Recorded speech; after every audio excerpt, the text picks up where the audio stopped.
My question. If, before we came into physical form, was it true, or is it true, that we had our life plan already directed for us, and therefore we have no free will? It is true in the sense that your source energy, knowing that you are coming into a fantastic environment, knowing that you're a deliberate creator, and knowing that the potential for ecstasy or agony are there. In other words, you knew that you were a creator, and you knew that the environment would inspire your moment-to-moment creation, and you knew that you were worthy, and you knew that it would be a really good time, and you knew that you were eternal beings, and you knew that you would be focused here only momentarily, and you knew that no matter what happened, you would reemerge into pure positive energy. So in that sense, you had your life planned out because you knew it would be a valuable, exciting, delicious time of adventure on the leading edge of thought. It is not true that every thought about what this life would be was thought before you came. If that were true, you would not have come.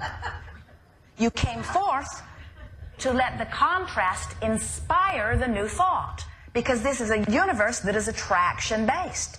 So until there is an asking, there is no answering, you see.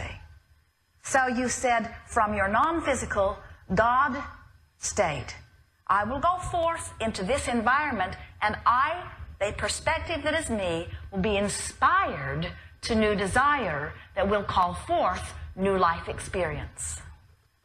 So, of course, that statement is ridiculous. We have never heard anything further from the reality of how it is established. But anyone who wants to believe that will be powerless in their own experience, and they will make it their truth.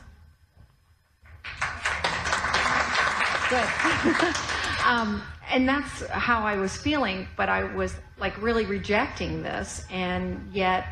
Well, rejecting it only activates something within you you don't want. Okay. In other words, pushing against an idea that does not please you keeps it active within you. The thing that is tricky, you see, talking about beliefs that are dominant, this happens with physical folks because you have come to this place where you don't understand what's happening in your life experience, because you have not been trained to pay attention to the way you feel. You've been trained to disregard the way you feel, to keep a stiff upper lip, that life isn't supposed to be fun, and that through your struggle and hard work you justify your existence. So what happens is you look out into environments and you see things not wanted, and you shout no at them, never realizing that every time you shout no at them, you activate them and you about it, and you hold it into your experience.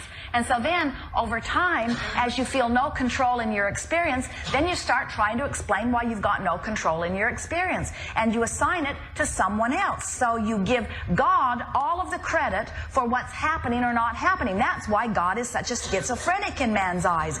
God punishes, and God rewards, and God blesses, and God damns, and God curses. In other words, you don't want to get crosswise of God, because God could zap you with lightning, with the bolt of something, and finish you off right away. And in other words, you've created this image of God as your puny excuse to explain why your life today is not going better. And we say, the only reason your life today is not going better is because you don't have control of your own vibrations. You're flowing vibrations all over the place. You're observing stuff you don't want. You're observing stuff you want. You're observing stuff you don't want. You're observing stuff you want.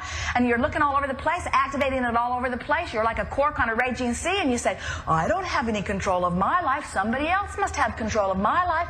And the fact that my life sucks, or the fact that my life is going well, must be that somebody else had a plan for me, and I can't do anything about it. I'll just live my life. And we say, you've come here to be creators. You are creators. That's why you're here. Let the God that is within you shine through you, but you have to feel the shining out. In other words, you cannot allow it to come while you're grumbling about what is. Religion is such an interesting thing because you have fashioned it in order to explain where you are, when what you are about is coming forth to be who you are and to allow who you are, you see. Well, I appreciate everything. And most I appreciate at the end of your tapes where you say there's great love here for you. I feel it so, and there's great love here for you. We feel it. Thank you. Yes, indeed. Yes.